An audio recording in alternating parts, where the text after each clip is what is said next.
Get out of my store, you disgusting piece of trash! Victoria Barnes grabbed the young woman by her worn jacket and shoved her violently toward the automatic doors. You think you can just stand there counting pennies like some pathetic beggar while real customers wait in line? Look at yourself! You smell like you have not showered in weeks. You are filthy. You are worthless. People like you are a disease on society, always begging, always taking, never contributing anything. Get out before I call the police! The girl stumbled backward, clutching a stale loaf of bread to her chest, tears streaming down her face as coins scattered across the floor like broken dreams. And in the corner of the store, a man in a red and black plaid flannel shirt set down his basket of groceries, his famous brown eyes darkening with a fury that would soon change everything. The afternoon sun hung heavy over Los Angeles, casting long shadows across the parking lot of Henderson's Market, a modest grocery store tucked away in a quiet neighborhood far from the glittering lights of Hollywood. This was not the kind of place where celebrities shopped, not the organic markets of Malibu or the upscale grocers of Beverly Hills. This was a working-class neighborhood store, the kind of place where families stretched their budgets, where elderly neighbors knew each other by name, where life moved at a gentler pace than the chaos of the city beyond. The store itself was nothing special. Fluorescent lights buzzed overhead, casting their pale glow across rows of canned goods, fresh produce, and discount shelves filled with day-old bread and dented cans that still held perfectly good food for those who could not afford the premium prices of newer merchandise. The floors were clean but worn, the shopping carts slightly wobbly, the checkout counters staffed by cashiers who had worked there long enough to know most of their regular customers by sight. It was the kind of store Keanu Reeves preferred. He stood in the cereal aisle, studying the colorful boxes with the careful attention of someone who rarely had to make such mundane decisions for himself. In one hand, he held a box of Cheerios. In the other, something with more sugar and a cartoon mascot that he vaguely remembered enjoying as a child during one of the many moves that had defined his early years. He wore his usual style, nothing fancy, nothing calculated to attract or deflect attention. Just a red and black plaid flannel shirt, soft from many washes, comfortable in the way that only well-worn clothes could be. Faded blue jeans that had seen better days but fit him perfectly. Boots that were scuffed and worn but still had plenty of miles left in them. A simple black baseball cap sat on his head, not to hide his identity but because he liked wearing caps, had worn them for as long as he could remember. This was not a disguise. This was simply who he was. The tuxedos and designer suits of Hollywood premieres were the costume. This, the quiet simplicity of buying his own groceries like any other person, this was real. This was the Keanu that existed when the cameras stopped rolling and the publicists went home. He had been in Los Angeles for 3 weeks now, between film projects, enjoying the rare luxury of unscheduled time. Most people in his position would have assistants and staff to handle errands like grocery shopping, but Keanu had never been comfortable with that level of removal from ordinary life. He had grown up with nothing, moved constantly as a child, learned early that the world did not owe anyone anything, and that the small pleasures of normal existence were not to be taken for granted. His mother had worked in the film industry as a costume designer, and they had bounced from place to place throughout his childhood. Australia for a while, New York, Toronto, never staying anywhere long enough to put down real roots, never having enough money to feel truly secure. He remembered what it felt like to count coins, to worry about whether there would be enough for groceries, to feel the gnawing anxiety of financial uncertainty. Those memories never left him, no matter how many zeros appeared in his bank account. So here he was, debating between 2 brands of oatmeal like any other customer, when he heard the commotion near the front of the store. The voice that cut through the quiet afternoon was sharp, cruel, and filled with a contempt that seemed to go far deeper than any reasonable situation would warrant. 47 cents short. You are 47 cents short, and you have the audacity to hold up my line. Keanu looked up, his attention immediately captured by the scene unfolding at the checkout counter. A young woman stood at the register, perhaps 19 or 20 years old, with dark hair pulled back in a messy ponytail and clothes that hung too loosely on a frame that had clearly lost weight it could not afford to lose. She wore a jacket that had probably been stylish 5 years ago, but now showed the wear of too many washes and not enough replacements. Her jeans had holes at the knees that were not fashionable distressing, but actual wear from hard use, from kneeling on concrete, from a life that demanded physical labor without providing adequate compensation. In her hands, she clutched a single item, a loaf of bread from the discount rack. Day-old bread, marked down to $1.29. The cheapest bread in the entire store, the kind that would go stale within a day or two, but would still provide nourishment for someone who had no other options. Before her on the counter, a small pile of coins sat arranged in neat stacks, pennies organized by groups of 10, nickels in their own pile, dimes carefully counted, a few quarters anchoring the collection. The careful organization of someone who had counted every cent multiple times, hoping desperately that the math would somehow change, that she would somehow have enough. The cashier, a middle-aged woman named Dorothy, whose name tag identified her as an employee of 12 years, looked uncomfortable but said nothing. She had seen situations like this before and had learned that intervening only made things worse. Her manager did not appreciate being contradicted, especially not in front of customers. Because standing behind the register, arms crossed and face twisted with disgust, was Victoria Barnes. Victoria was 42 years old, the store manager for the past 6 years, known among her employees for her exacting standards and her complete lack of tolerance for anything she perceived as weakness or failure. She wore her authority like armor, her auburn hair pulled back in a severe bun that left not a single strand out of place, her makeup perfect and professional, her clothes pressed and immaculate. Everything about her screamed control, order, and a desperate need to prove that she had risen above whatever circumstances she had come from. Her gray eyes, normally cold and calculating, now blazed with something that went beyond mere annoyance. This was personal somehow, though the young woman at the counter could not possibly understand why. "I'm sorry," the young woman whispered, her voice barely audible above the hum of the refrigerated displays. "I thought I had enough. I counted it 3 times this morning before I came here. I must have miscounted. I'm so sorry. Please, I just need this bread. My grandmother hasn't eaten since yesterday morning, and she needs." "I do not care what your grandmother needs." Victoria stepped closer, invading the young woman's personal space with aggressive intent. "Do you think this is a charity? Do you think we just give away food to anyone who walks in with a sob story and a handful of dirty pennies? I'm not asking for charity. I have money. I just need 47 more cents. Please, if you could just let me? Let you what? Let you steal from us? Let you take food without paying full price. That is what people like you always want, isn't it? Something for nothing. Handouts. Freebies. While the rest of us work for everything we have, people like you just expect the world to provide for you." The young woman's face crumpled. Tears began to stream down her cheeks, but she did not let go of the bread. She held it like a lifeline, like the most precious thing in the world, because in that moment, for her, it was. That bread represented survival. That bread was the difference between her grandmother eating today or going hungry for another 24 hours. "Please," she whispered again, her voice cracking with desperation.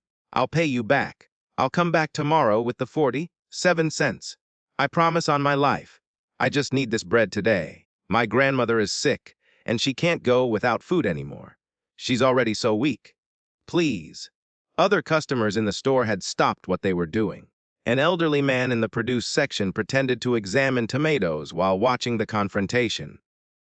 A mother pulled her young daughter closer, shielding her from the unpleasant scene. 2 teenage boys near the soda aisle elbowed each other and pulled out their phones, sensing content for their social media accounts. Dorothy, the cashier, looked like she wanted to disappear into the floor.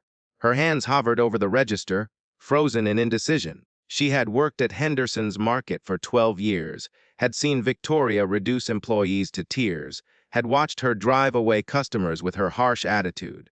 But Dorothy needed this job. She had 2 kids at home and a husband on disability. She could not afford to speak up, could not afford to risk Victoria's wrath. So she said nothing. and hated herself for it. Victoria's hand shot out and grabbed the bread from the girl's grasp, her manicured nails digging into the plastic wrapper with unnecessary force. You are not taking anything from this store. Not today, not tomorrow, not ever. Now get out before I call the police and have you arrested for attempted theft. I wasn't stealing. I was trying to pay. I have money right here. The young woman gestured desperately at the coins on the counter, the pathetic collection that represented everything she had been able to scrape together, everything she owned in the world.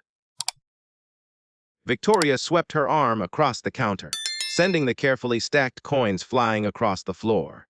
They scattered in all directions, rolling under displays and disappearing into corners, bouncing off the bases of checkout lanes and spinning to rest in places the young woman would never find them all. 8 months of saved pennies, coins collected from parking lots and couch cushions and the bottom of her grandmother's old purse. Change scraped together through small acts of desperation, each penny representing a small victory in the daily battle for survival. All of it scattered across the dirty linoleum floor like broken dreams. That is not money, Victoria spat, her voice dripping with contempt. That is garbage. Just like you are garbage. And I want you out of my store right now. She grabbed the young woman by her worn jacket, her fingers twisting in the faded fabric, and began physically shoving her toward the exit. Get out of my store, you disgusting piece of trash! You think you can just stand there counting pennies like some pathetic beggar while real customers wait in line. Look at yourself!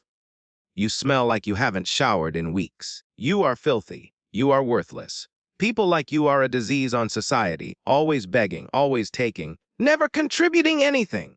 Get out before I call the police. The automatic doors slid open as Victoria shoved the girl through them. The young woman stumbled, nearly fell, caught herself at the last moment on the frame of the door.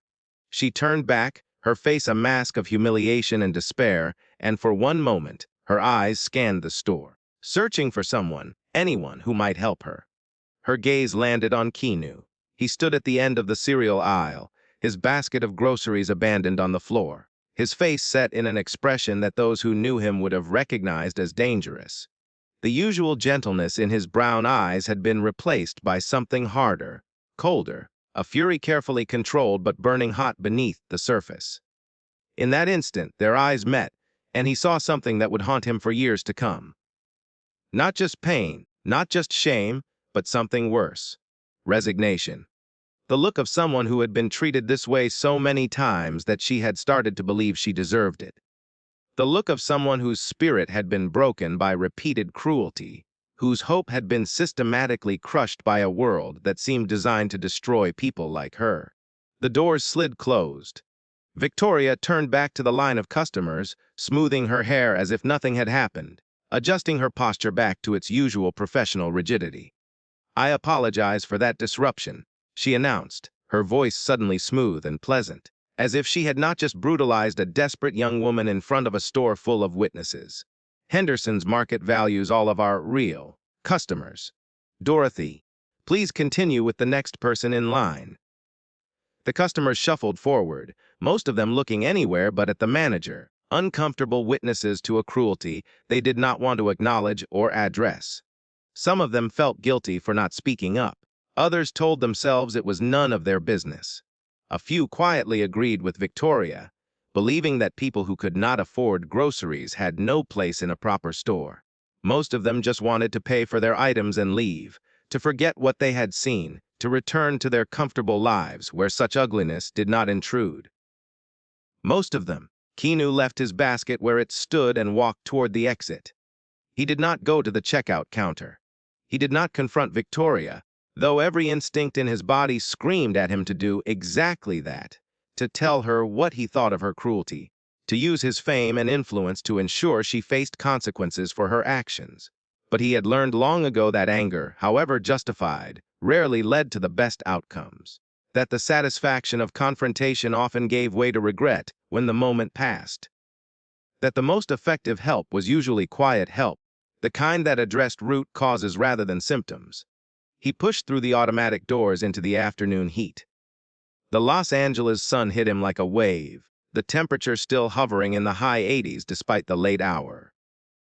The parking lot shimmered with heat mirages, the asphalt radiating the accumulated warmth of another California day. Cars sat baking in their spaces, their metal bodies too hot to touch, their interiors reaching temperatures that could be dangerous for anyone trapped inside. The young woman sat on the curb at the far end of the parking lot, as far from the store entrance as she could get while still remaining in view.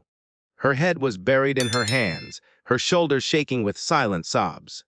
She had not run away, had not disappeared into the city streets. She had simply collapsed where she was, as if the confrontation had drained the last of her strength. Keanu approached slowly, not wanting to frighten her. His boots crunched softly on the gravel at the edge of the lot. He lowered himself onto the curb beside her, leaving several feet of space between them, and sat in silence for a long moment. The heat wrapped around them both. In the distance, traffic hummed on the main road. Somewhere, a car alarm briefly wailed before falling silent. The ordinary sounds of Los Angeles' afternoon life continuing as if nothing had happened, as if the world had not just proven once again how cruel it could be. "Are you okay?" he finally asked, his voice soft and unhurried. The young woman looked up, startled by his presence. Her eyes were red and swollen, her face streaked with tears and the kind of exhaustion that came not from a single bad day, but from months of unrelenting hardship.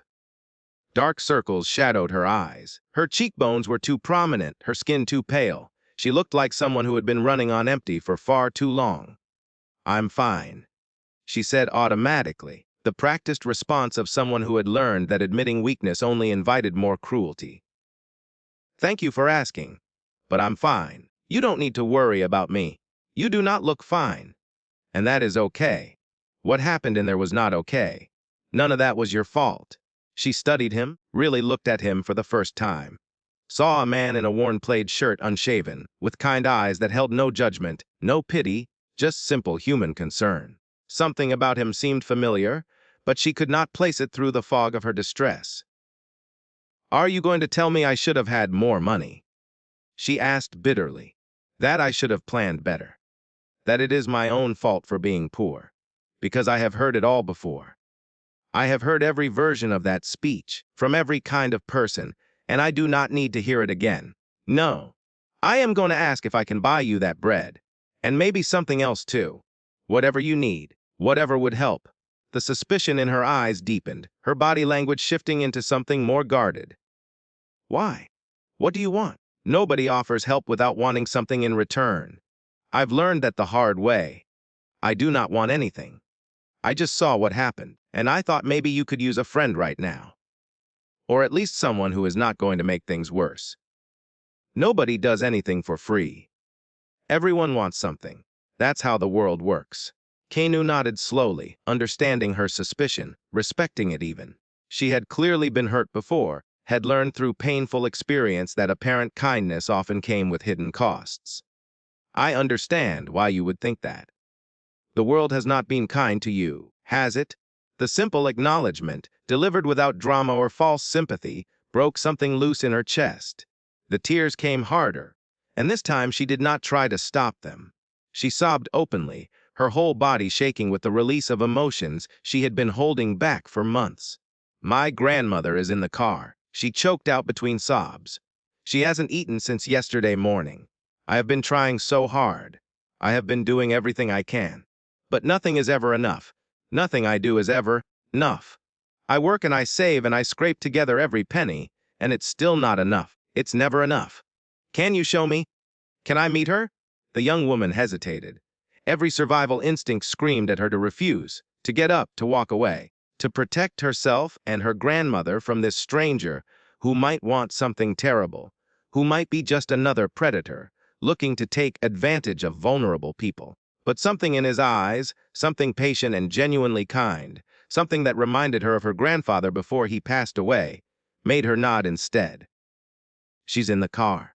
Over there, at the far end of the lot." She pointed to the far corner, where an ancient Honda Civic sat alone in the shadow of a scraggly tree that provided minimal shade. The car looked like it had seen better decades, let alone better days. Its paint had faded from whatever color it had once been to a uniform dusty gray. The bumper was held on with duct tape. The rear window had a crack running diagonally across it. This was not a car anyone would choose to drive. This was a car of last resort, the kind of vehicle that people clung to because it was all they had.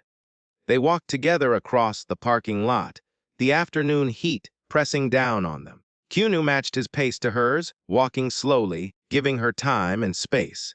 When they reached the car, the young woman opened the rear door, revealing an elderly woman lying across the back seat.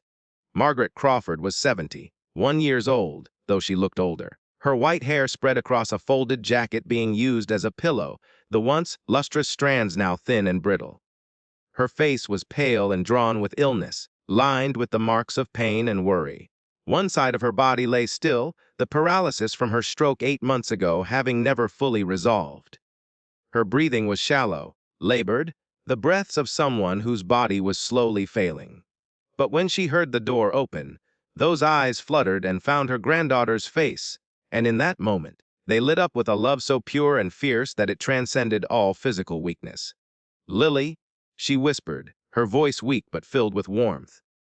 "Did you get the bread, sweetheart Lily?" The young woman's name was Lily. "Not yet, Grandma. But I will. I promise I will." "Who is that?" Margaret's eyes shifted to Keanu, standing respectfully outside the car, his posture non-threatening, his expression gentle. "Who is with you, dear? Is everything all right?" "Just someone I met. He says he wants to help." "Would do not need help." The words came automatically, the pride of a woman who had spent her life being self-sufficient, who had raised her granddaughter alone after tragedy, who had never asked for anything from anyone. "We have always managed on our own, and we will continue to manage. With respect, Mom," Keanu said gently, crouching down to be at eye level with the elderly woman. "I think you do need help, and there is no shame in that. We all need help sometimes. The only question is whether we are willing to accept it when it is offered." Margaret studied his face, squinting against the afternoon light that streamed through the car window. Something was familiar about those eyes, that gentle voice, but she could not quite grasp what it was. Her mind was not as sharp as it once had been, the stroke having stolen some of her cognitive function along with the use of half her body. "Who are you?" "Young man." "Just someone who happened to be in the right place at the right time. Someone who has received help when he needed it most and wants to pass that forward. Someone who believes that we are all connected and that helping each other is what we are supposed to do." That is a nice philosophy, but philosophies do not pay bills or buy groceries.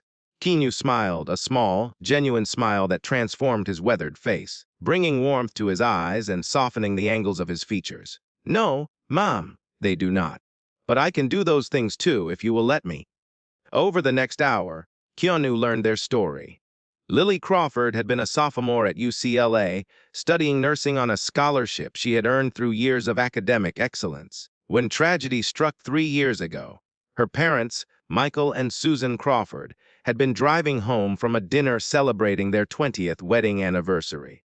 They had been high school sweethearts, the kind of couple who still held hands in public, who still looked at each other with the same love they had felt at 17. A drunk driver ran a red light at 60 miles per hour. The impact killed them both instantly. The drunk driver walked away with minor injuries and a suspended license. That was his 4th such suspension. He served 18 months in prison and was released for good behavior.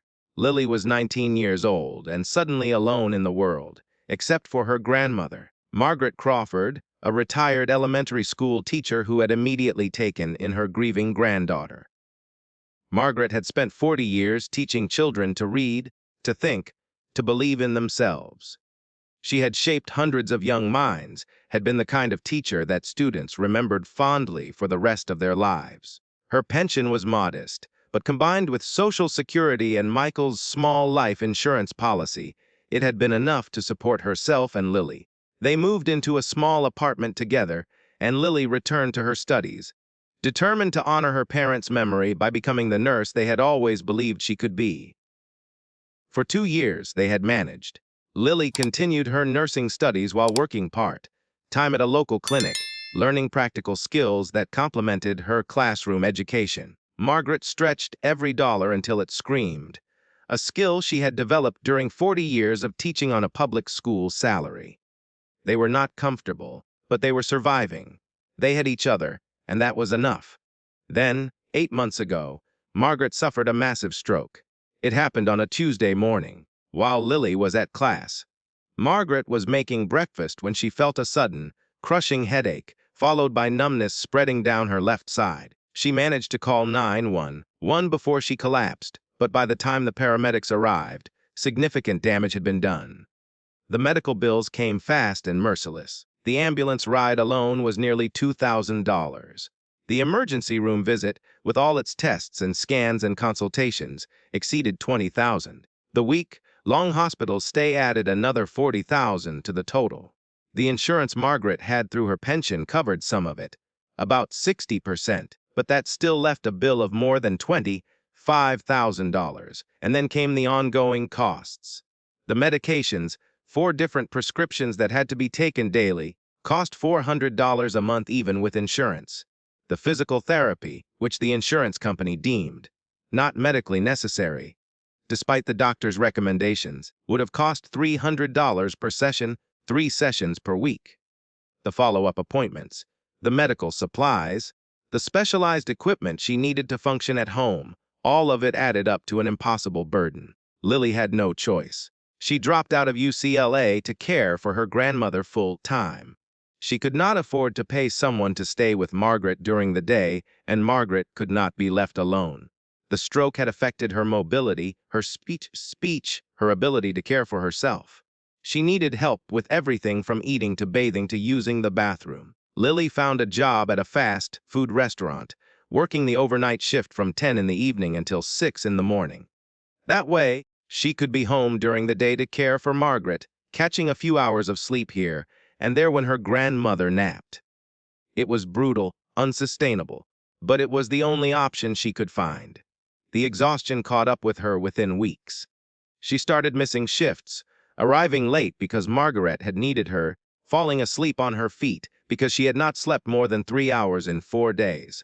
After 3 months, she was fired. She found another job at a warehouse, loading and unloading trucks for minimum wage. The physical demands were brutal, and she had no time to recover between the heavy labor and the constant caregiving. Her body started to break down. She lost weight she could not afford to lose. Her hands developed blisters that never quite healed before new ones formed. She was fired again after 2 months. Too slow, they said. Not productive enough. There were plenty of people who could do the job better. 2 months ago, they had been evicted from their apartment. The landlord, Mr. Patterson, had given them extra time, more than he was legally required to give. He had known Margaret when she was still teaching, had sent his own children to her classroom. He felt terrible about the situation. But he had a mortgage to pay, other tenants who were waiting for units. Eventually, his patience ran out. They moved into Margaret's old Honda Civic, the one she had bought 20 years ago, and kept running through sheer determination and the help of a friendly mechanic who charged her half price because she had taught his daughter to read. For 8 weeks, Lily had been caring for her paralyzed grandmother in the backseat of a car, finding places to park where they would not be harassed by police or security guards, using public restrooms for basic hygiene, helping Margaret into a wheelchair and rolling her into fast food restaurants that had accessible bathrooms, scrounging for food wherever she could find it, from food banks that were overstretched and underfunded to dumpsters behind grocery stores where edible food was thrown away simply because it was past its sell-by date. And through all of it, she had never given up, never stopped fighting, never stopped believing that somehow, some way, things would get better. Until today, I was so sure I had enough, Lily said, her voice hollow with despair. I counted those coins so many times. I sorted them into groups. I added them up over and over. I even found a quarter in a parking lot last week and thought it was a sign that things were finally turning around, that maybe the universe was starting to help instead of hurt. She laughed bitterly, a sound without any humor in it. 47 cents. I was 47 cents short of feeding my grandmother, and that woman treated me like I was the worst person in the world, like I was something she had scraped off the bottom of her shoe. And the worst part is, I started to believe her. I started to think maybe she was right. Maybe I am worthless. Maybe I don't deserve better than this. Keanu listened in silence, letting her pour out the months of accumulated pain and frustration. He did not interrupt, did not offer platitudes or empty reassurances. He simply sat with her in her pain, bearing witness to her suffering, honoring it with his attention. When she finally stopped, exhausted by the outpouring, he spoke quietly. What happened to you in that store was wrong. Completely and absolutely wrong. No one deserves to be treated that way, regardless of their circumstances. The shame belongs to that woman, not to you. None of what she said reflects who you are. It only reflects who she is. She's right, though. I am pathetic. I cannot even buy a loaf of bread for my dying grandmother. She is not right. She is hurt, damaged in ways she probably does not understand herself. People do not treat others that cruelly unless they are carrying deep wounds of their own. That does not excuse what she did. Nothing excuses that, but it explains it. Her cruelty is about her pain, not about your worth. Lily looked at him with something like wonder. How can you be so calm about it? She was horrible. If someone treated me the way she treated me, I would want to scream at them, to hurt them back. I have learned that anger, however justified, usually makes things worse. It feels satisfying in the moment, but it rarely leads to good outcomes. What matters now is not what she did. What matters is what happens next. And what happens next is that we get you and your grandmother some food, some medical attention, and a safe place to sleep tonight. We cannot afford any of that. We have nothing.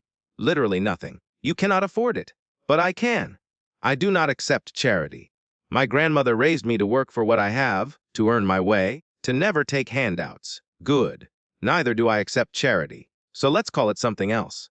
Let's call it one human being helping another, because that is what human beings are supposed to do. Let's call it an investment in a young woman who has shown more strength and determination than most people ever will. Let's call it whatever you need to call it, so that you can accept it without feeling like you have compromised your principles. Lily stared at him, really looked at him, and something clicked in her tired brain. What? I know you. I've seen your face before. You're that actor, the one from the movies. The action movies. My grandmother loves those movies. She made me watch all of them with her. Her eyes widened. You're Keanu Reeves. Keanu did not deny it. Does that change anything?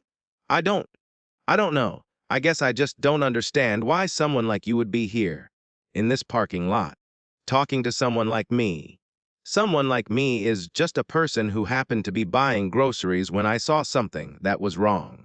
And someone like you is a young woman who has been fighting an impossible battle and deserves some help. There is no someone like you, and someone like me. There are just people. Some of us have more resources than others, but that does not make us more valuable. It just means we have more ability to help. And with that ability comes responsibility. But you don't even know us. We're complete strangers. We were strangers. Now we're not. Now we are two people who met at a grocery store, and one of them had the resources to help the other and decided to do so. That is all it is. That is all it needs to be. Within 3 hours, everything changed. Keanu made a phone call to Dr. Sarah Mitchell, a physician he had known for years through his charitable work. Sarah ran a community clinic that served uninsured patients, funded partly by donations from Keanu's foundation and others like it.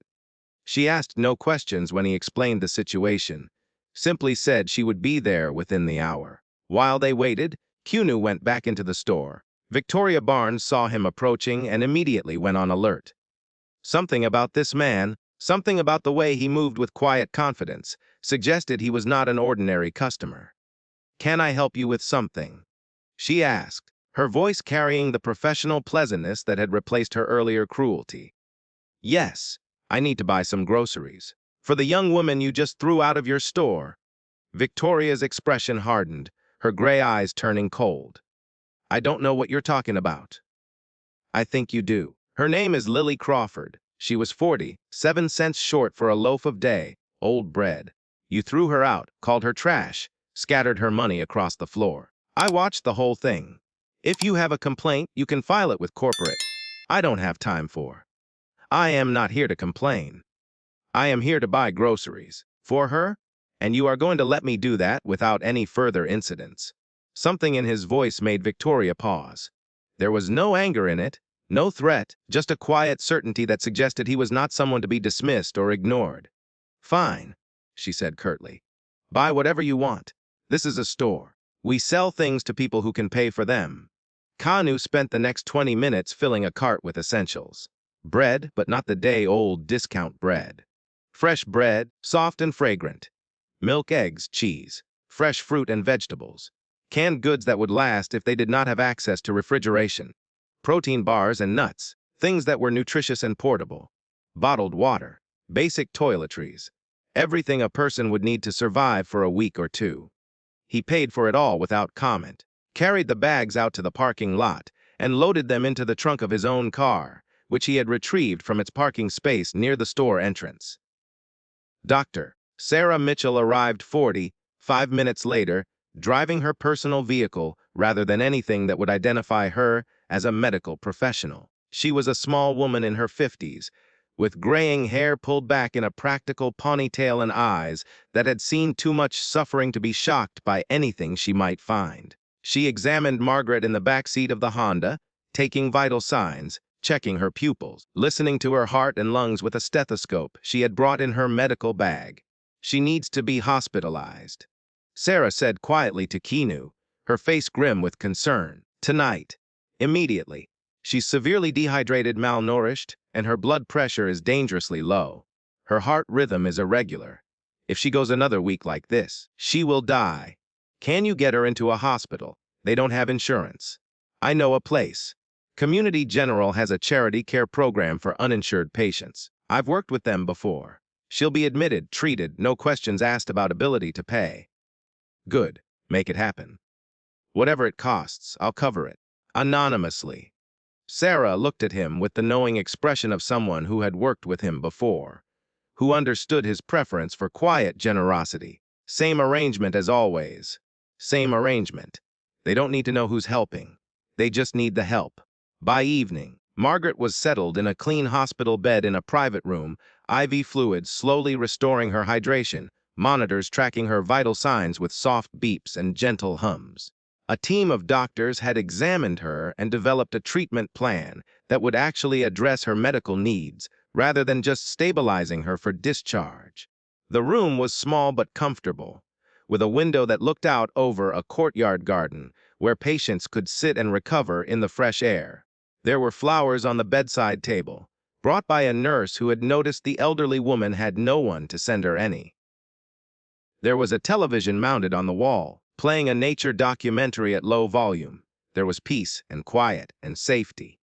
For the first time in 8 months, Margaret Crawford slept without pain, without fear, without the constant anxiety of not knowing whether she would survive the night. Lily sat beside her grandmother's bed, holding the old woman's hand, still not quite believing that any of this was real. The hospital room felt like a dream, the clean sheets and working medical equipment and professional staff treating her grandmother with kindness and respect, all seeming too good to be true. Keanu sat in a chair in the corner, giving them space but not quite able to leave. Something about this girl, about her determination and her dignity despite everything she had endured, reminded him of people he had loved and lost. His own mother, Patricia, who had raised him through constant moves and financial hardship, never once complaining, never once making him feel like a burden despite the challenges of single parenthood. She had worked in the film industry, moving from job to job, always managing to find work, but never quite achieving the stability that would have made their lives easier. He had learned resilience from her, learned that circumstances did not define a person's worth. His sister Kim, who had fought her own battles with illness, who had faced challenges that would have broken lesser people and emerged stronger each time. He admired her more than he could easily express, saw her strength reflected in Lily's determination to care for her grandmother at any cost. River, his best friend, whose death from an overdose in 1993 had shattered something in Keanu that never fully healed. They had been so young, both of them, with so much promise. River's loss had taught him that life was fragile, that tomorrow was never guaranteed, that the people we love can be taken from us without warning. Iva, the daughter he and his girlfriend Jennifer had lost, stillborn in 1999, just weeks before she was supposed to be born. They had decorated a nursery, had chosen a name, had imagined all the milestones they would witness. And then, suddenly, impossibly, she was gone. The grief had nearly destroyed him. Jennifer, who had died in a car accident 2 years later, still grieving the loss of their daughter, still struggling to find meaning in a world that had taken so much from them both. Her death had taught him that love did not protect people from tragedy, that the universe was not fair, that good people suffered for no reason at all. He understood Lily's pain because he had lived his own versions of it. And he knew, with absolute certainty, that he could not walk away from her the way the world had walked away from her so many times before. "You should go home and rest," Lily said quietly, not turning from her grandmother's sleeping face. "You've done more than enough. More than anyone has ever done for us. I don't know how to thank you. I don't have anywhere I need to be tonight. And I don't need thanks. I just want to make sure you're both okay. Everyone has somewhere they need to be. Everyone has their own life to live." Keanu smiled softly. "Not me. Not tonight. Tonight, I need to be right here.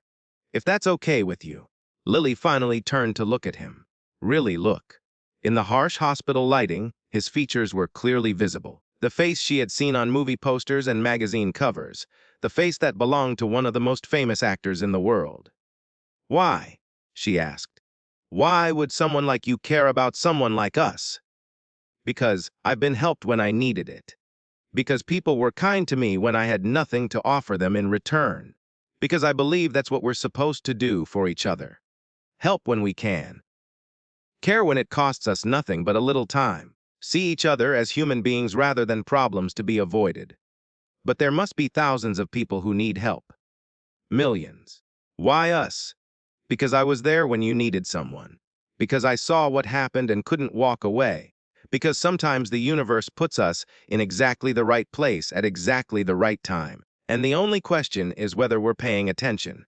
Lily was quiet for a long moment, processing his words. Then, in a voice barely above a whisper, "I don't know how to accept help. My grandmother taught me to be independent, to work for everything I have, to never rely on anyone else. She said that was the only way to survive in this world." Your grandmother sounds like a strong woman. But even strong people need help sometimes.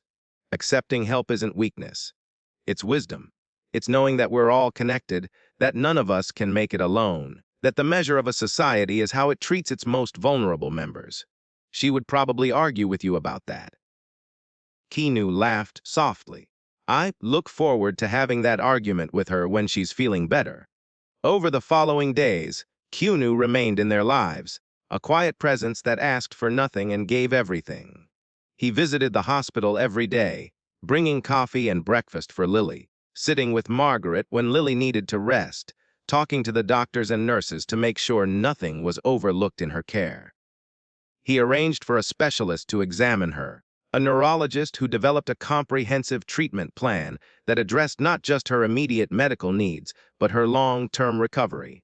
He found Lily a place to stay, a small furnished apartment near the hospital, where she could visit her grandmother daily, while also getting proper rest, for the first time in months. The apartment was modest but clean, with a comfortable bed and a working kitchen and a shower with hot water. Simple things that most people took for granted, but which felt like impossible luxuries to someone who had been living in a car. He connected her with social services that could provide ongoing support, with programs she had not known existed, with resources that had always been available but which no one had ever told her about. Food assistance, housing support, medical care programs, educational grants for people who had to leave school due to family emergencies. He found a program that would help her complete her nursing degree, a scholarship specifically designed for students who had been forced to withdraw due to caregiving responsibilities. The program would cover her tuition, provide a small living stipend, and arrange flexible scheduling that would allow her to continue caring for Margaret while resuming her studies. He did all of this quietly, through intermediaries and foundations, never seeking credit or recognition.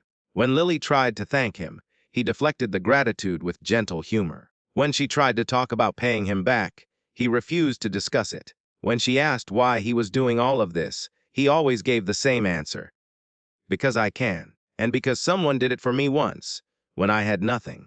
This is how the chain continues. This is how we make the world a little bit better.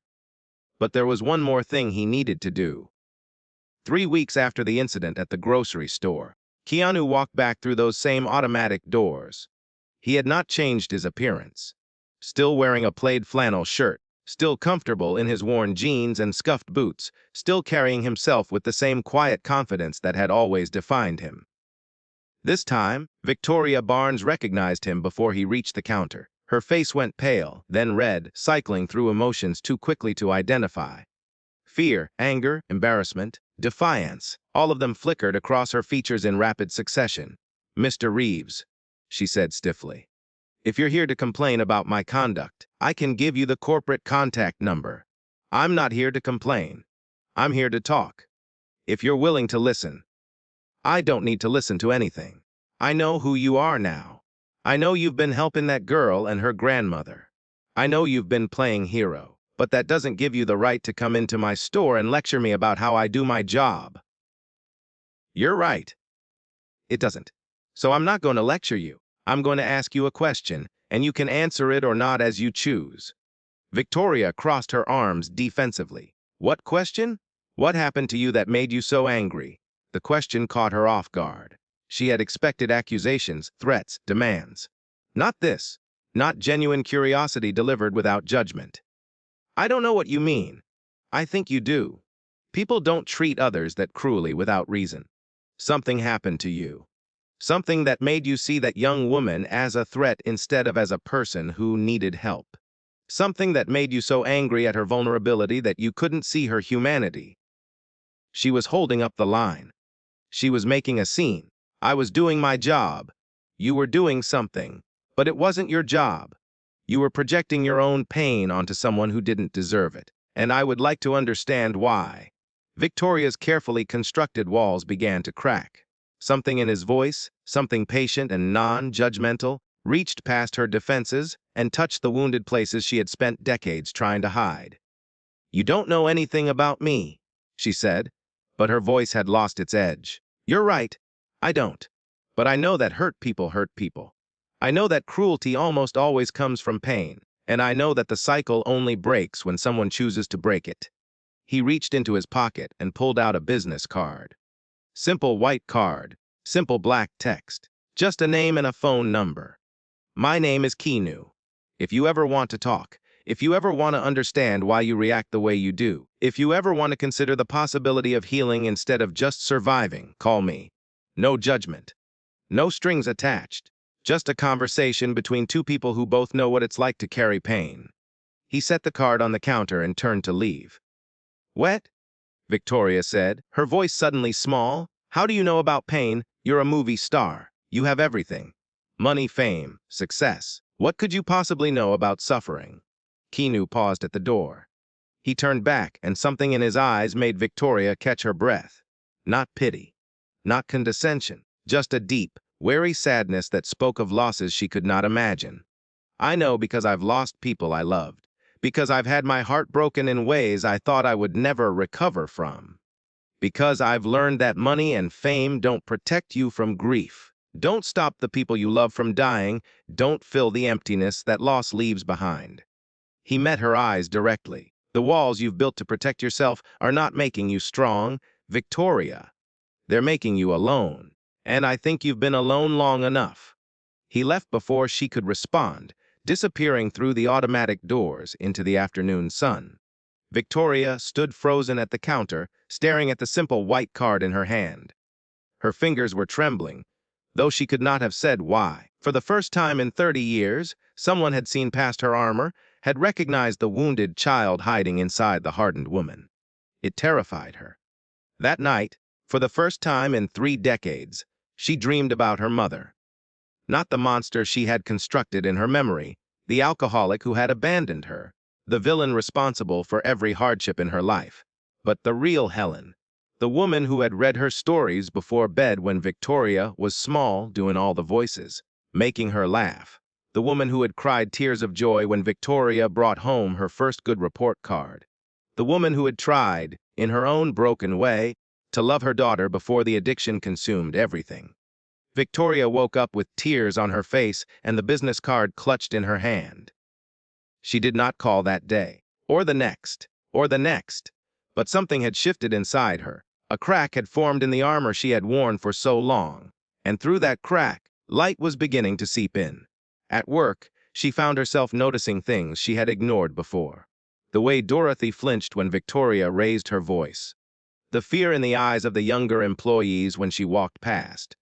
The customers who went to other checkout lines specifically to avoid her. She had always told herself that fear was respect, that her harshness was necessary to maintain standards, that people would slack off and take advantage if she showed any softness. But now she wondered if she had been wrong. If she had been creating pain instead of preventing it. If she had become the very thing she had spent her life running from. A week later, sitting alone in her immaculate apartment, surrounded by the material success that had never filled the emptiness inside her, she finally dialed the number on the card. "I don't know why I'm calling," she said when he answered. "I don't know what I expect you to do. I can't stop thinking about what you said, about hurt people hurting people, about the cycle." "Thank you for calling," Keanu said simply. "Would you like to get coffee? Somewhere neutral, somewhere you feel safe." "I don't feel safe anywhere." "Then let's start there. Tell me what feeling safe would look like." They met at a coffee shop the next morning, a quiet place in a residential neighborhood where neither of them was likely to be recognized. Keanu arrived first, took a table in the corner where they could talk without being overheard, and waited without impatience. When Victoria walked in, she looked like a different person. The armor of professionalism was gone, replaced by a vulnerability she clearly did not know how to wear. She wore simple clothes, her hair down instead of in its severe bun, her face free of the heavy makeup she usually used as another layer of protection. She sat across from him and did not speak for a long moment. "I was terrible to that girl," she finally said. "To Lily. I was cruel in a way that I can't explain or justify. And I don't know why. I've been trying to understand it, and I can't." "Yes, you can. You just haven't admitted it to yourself yet."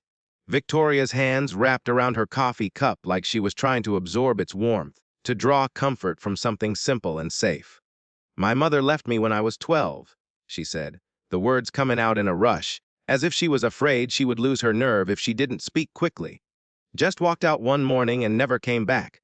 No note, no explanation, no goodbye. I came home from school and she was gone. All her things were gone. I waited for 3 days before I finally told a neighbor, because I kept thinking she would come back, that it was a mistake, that she wouldn't really leave me."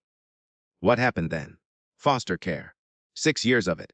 5 different homes. Some of them were okay, some of them were not." Her voice dropped to barely a whisper. "Some of them were very much not okay. I'm sorry. That should not have happened to you. I learned that the only person I could rely on was myself. That asking for help was weakness. That showing need was dangerous. That if I wanted to survive, I had to be harder and stronger than everyone else. And when you saw Lily, counting her pennies, asking for understanding why, I saw everything I had fought so hard to escape. I saw need and desperation and helplessness, and I hated it. I hated her for reminding me of what I used to be, what I might become again if I let my guard down for even a moment. What I'm still terrified of becoming, underneath all the success and the control and the hardness."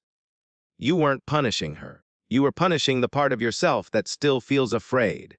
Victoria's composure cracked. Tears began to stream down her face, tears she had not allowed herself to shed in decades, tears that represented 30 years of buried pain finally finding their way to the surface. "I've spent my entire life trying to prove that I'm not worthless, that I deserve to be abandoned because I wasn't good enough, and the only way to make that untrue was to become perfect. To succeed at everything, to never need anyone for anything, to be so strong that nothing could ever hurt me again. And has it worked? No." The word came out as a sob. "I have everything I thought I wanted, and I've never felt more empty. I have a nice apartment and a good job and money in the bank, and I wake up every morning feeling like none of it matters. Like I'm still that 12-year-old girl, watching her mother walk away, knowing that she wasn't worth staying for." Keanu let her cry without trying to fix it, without rushing to offer comfort. He had learned long ago that some pain needed to be expressed before it could be healed, that the tears needed to fall before the healing could begin. When she finally quieted, he spoke gently. "Your mother has been trying to find you for 15 years. Victoria's head snapped up. What? Her name is Helen. She got sober 15 years ago. She's been searching for you ever since. She attends support groups, has made amends to everyone she can find, has built a new life. She never stopped loving you, Victoria. She just couldn't love you properly until she learned to stop destroying herself." "How do you know this? How could you possibly know this?" "Because your mother is friends with Lily's grandmother." The world tilted. Victoria gripped the edge of the table, trying to make sense of what she was hearing. That's not possible. That's too coincidental. Life is strange sometimes. The woman you threw out of your store, the grandmother you nearly let die through your cruelty, they know your mother. Margaret Crawford and Helen Barnes attend the same support group for caregivers and people recovering from addiction. They've become close friends over the past several years. Helen talks about you constantly, about the daughter she lost, about her desperate hope of finding you again someday. I don't believe you. You don't have to believe me, but if you want proof, I can arrange for you to meet her. Your mother. She's here, in Los Angeles. She never left this city because she couldn't bear to be far from the place where she lost you. Victoria stood abruptly, knocking over her coffee cup, not noticing as the dark liquid spread across the table. "I can't do this. I can't see her. I can't. She abandoned me. She left me with nothing. She ruined my life. She made terrible mistakes. She caused you terrible pain. Those things are true. But she's also spent the last 15 years trying to become someone better, someone worthy of your forgiveness. You don't have to see her. You don't have to forgive her. But I want you to know that the option exists. That healing is possible if you choose it." Victoria fled the coffee shop, her world crumbling around her in ways she could not control. For 3 days, she did not leave her apartment.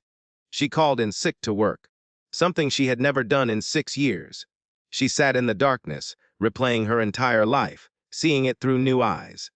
The anger she had carried for 30 years, the hatred she had directed at her mother, she had always thought of it as strength, as the foundation on which she had built her success.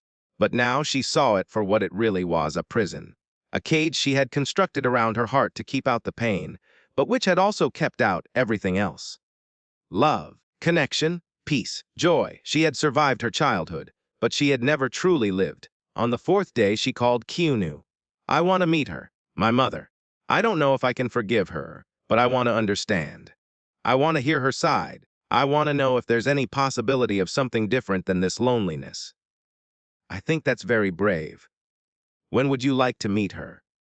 "Before I lose my nerve. Today, if possible." Keanu arranged the meeting for that afternoon at the hospital where Margaret Crawford was still recovering. It was a neutral space, a place where all the threads of this strange story could come together.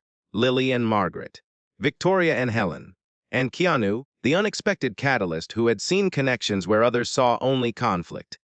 Victoria arrived first, her hands shaking, her heart pounding so hard she could hear it in her ears.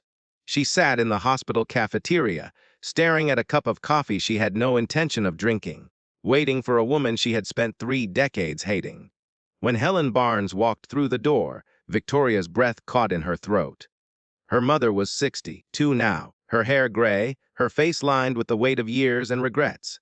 But her eyes were clear, sober, filled with a desperate hope that Victoria recognized, because it was the same hope she had carried as a child, waiting for her mother to come home, believing that if she was just good enough, if she was just perfect enough, the drinking would stop and everything would be okay.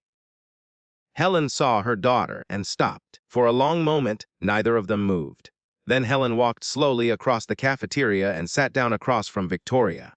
"You look so beautiful," she whispered. "So grown up, so strong. You look like everything I hoped you would become." "Don't." Victoria's voice was harsh, defensive. "Don't come in here and pretend that nothing happened. Don't act like you can just apologize and everything will be fine. I'm not here to pretend anything. I'm here to tell you the truth. All of it. The things I did, the things I'm ashamed of, the reasons I left, and then you can decide what you want to do with it." Victoria said nothing, but she did not leave. Helen began to talk. She told Victoria about the years of addiction, about the way alcohol had consumed her mind until she could not think of anything else, until she needed a drink to wake up in the morning and another to fall asleep at night. She told her about the shame she felt every time she looked at her daughter and saw the disappointment in her eyes. She told her about the morning she left, about the voice in her head that said Victoria would be better off without her, that she was poisoning her daughter with her presence, that leaving was the kindest thing she could do. "I know now that I was wrong," Helen said, her voice breaking. "I know that leaving was the cruelest thing I could have done, but at the time I truly believed I was saving you. I was so sick, Victoria, so broken. And I was too ashamed to get help, because getting help would mean admitting that I had failed you, that I was weak, that I couldn't be the mother you needed. You were right about that.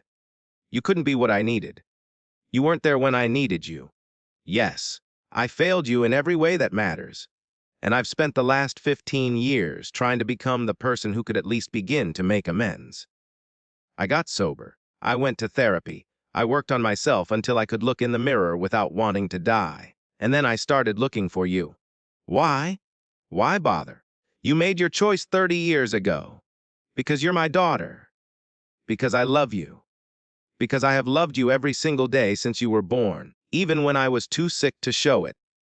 Even when I was hurting you instead of protecting you. Even when I walked away and told myself it was for your own good. Victoria's walls began to crumble. She did not want them to.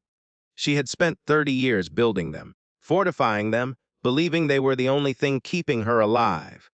But something in her mother's eyes, something honest and broken and desperately hopeful, reached through those walls and touched the wounded child still hiding inside her. "I don't know if I can forgive you," Victoria whispered. "I don't know if I can ever trust you again. You destroyed my childhood. You ruined my ability to love anyone. You made me into this cold, hard, cruel person who hurts strangers because she's so terrified of being hurt again. I know. I know what I did to you. And I'm not asking you to forgive me. I'm asking you to let me try to earn it. However long it takes. Whatever I have to do. I will spend the rest of my life proving that I can be the mother you deserved, even if I can never undo the damage I did." They sat in silence for a long time. The cafeteria bustled around them, hospital staff and visitors going about their business, unaware of the seismic shift taking place at that small table. Finally, Victoria spoke. "I did something terrible. To a young woman who didn't deserve it. I treated her the way I've always been afraid of being treated. I became the monster I spent my whole life running from." Then make it right. If there's one thing I've learned in recovery, it's that we can't change the past. But we can change what we do next. We can make amends. We can choose to be different. What if it's too late? Helen reached across the table and took her daughter's hand, the first physical contact between them in 30 years. It's never too late to choose kindness. It's never too late to start healing. It's never too late to become the person you were meant to be. Upstairs, in Margaret's hospital room, Keanu sat with Lily and explained what was happening in the cafeteria below. "She wants to apologize to you," he said. "Victoria, the woman who threw you out of the store. She's downstairs right now, meeting with her mother for the first time in 30 years, trying to understand why she's been carrying so much anger for so long." Lily's face hardened. "I don't want her apology.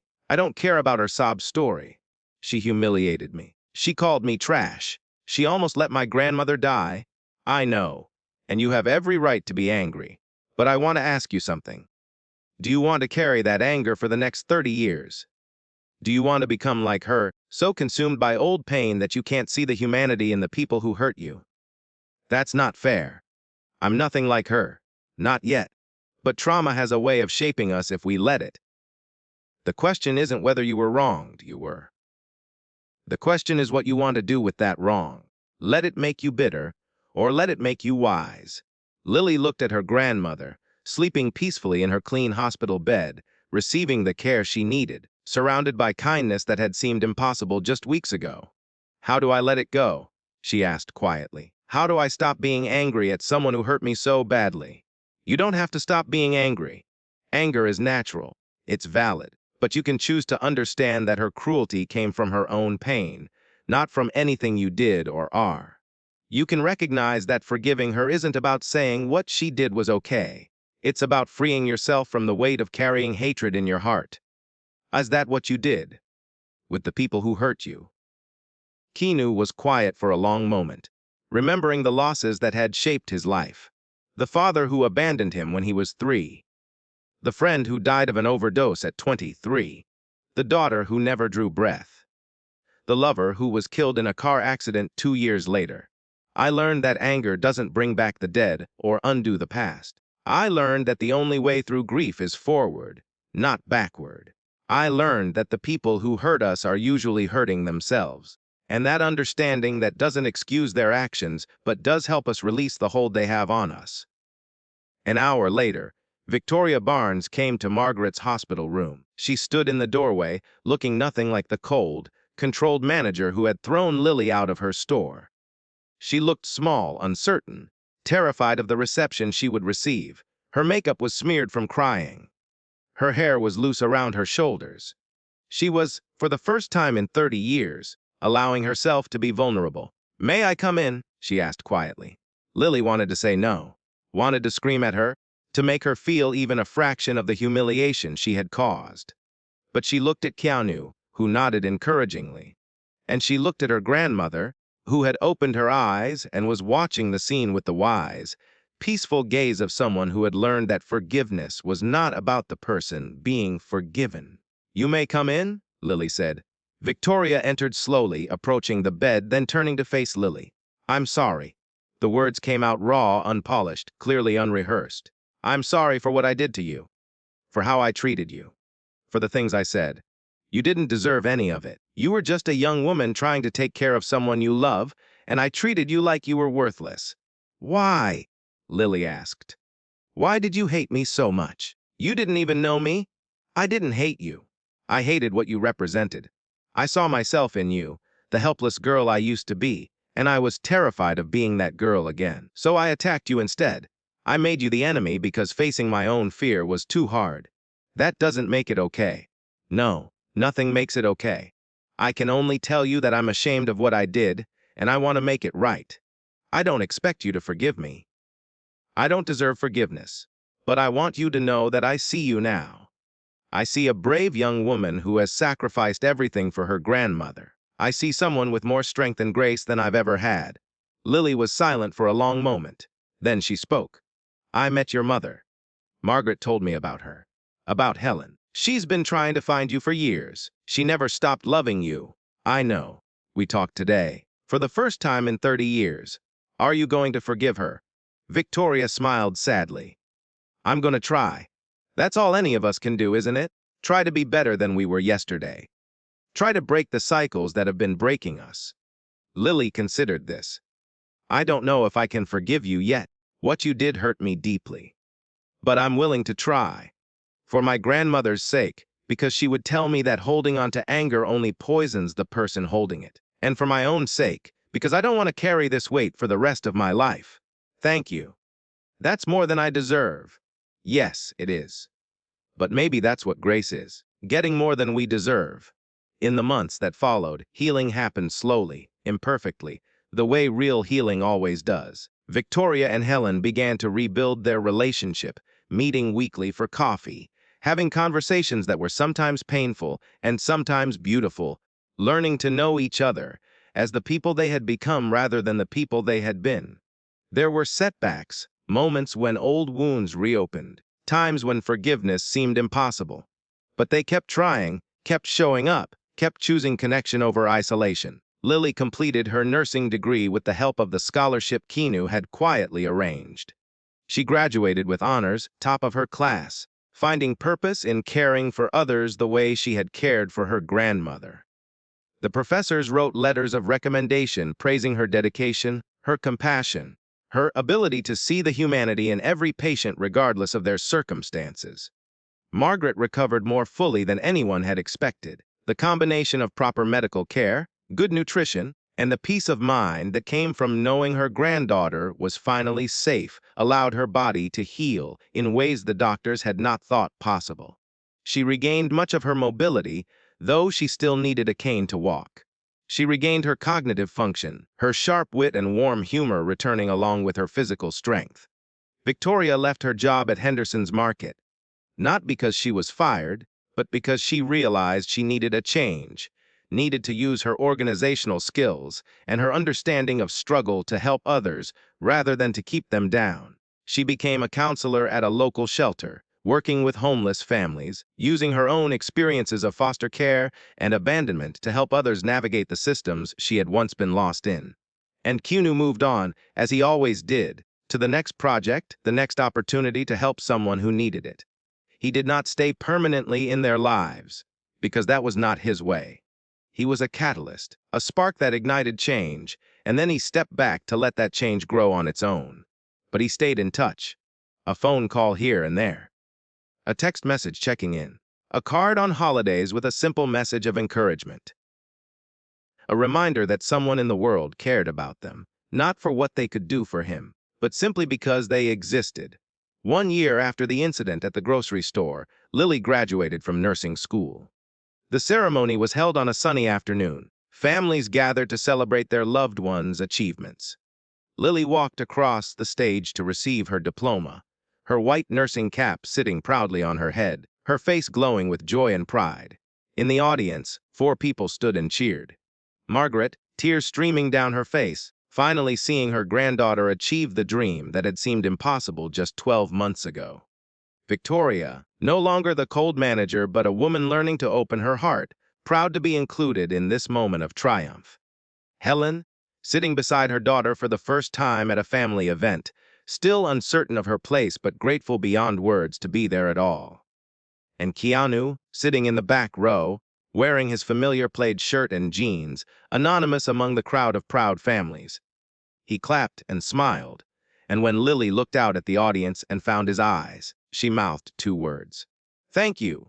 He nodded once, then slipped out before the ceremony ended, before anyone could make a fuss, before his presence could overshadow her achievement. That evening, Lily found a card waiting for her at the apartment. No return address, no signature, just a few words written in a hand she had come to recognize. "You did this. All I did was see you when you needed to be seen. The rest was your strength, your determination, your refusal to give up. I am proud of you. Now go out and see someone else who needs to be seen." That is how the chain continues. Lily framed the card and hung it on her wall. Years later, when she had become a charge nurse at a community hospital, she would tell her nursing students about the importance of seeing their patients as whole people.